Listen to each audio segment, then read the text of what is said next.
ব্লগটা স্টার্ট করলাম। তো এখন বাজতে রাত্রি 1:45, এই দেখো দেখে না।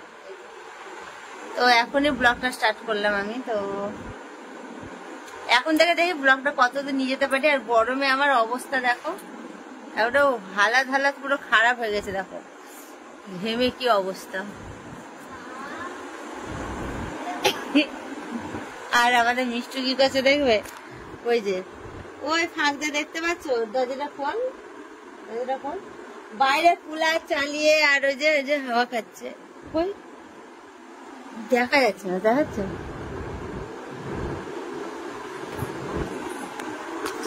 আর আমরা এখন এই যে এর সাথে একটু আর কি গল্প টল্প গুলো করছি।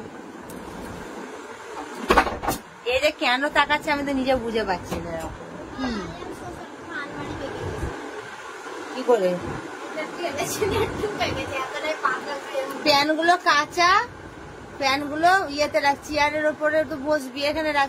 টাকা নোংরা ওখানে রাখবি না, ওখানে রাখবি, এখানে রেখে যা, আলমারি মাথার উপর রেখে যা। কি করছে দেখো রাত্রির বেলাতে, মনে হচ্ছে না আমাদের এখন সকালবেলা হলো। একবারে সিংহাসনে লাগলো তো। এইটা এখানটায় দেখ, এখানটায়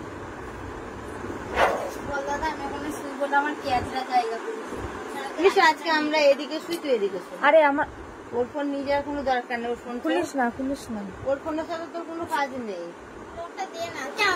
না খুলিস না, ওর ফোন আছে, আমি কিচ্ছু দিইনি, ওর পার্সোনাল ফোনে কেন হাত দিবি? কথাটা বোন হলেও বা আমি ভেবেছিলাম প্রথমে তোরটা ওই পিছনটা কাঁচে হবে, কাঁচের জন্য বেশি দাম।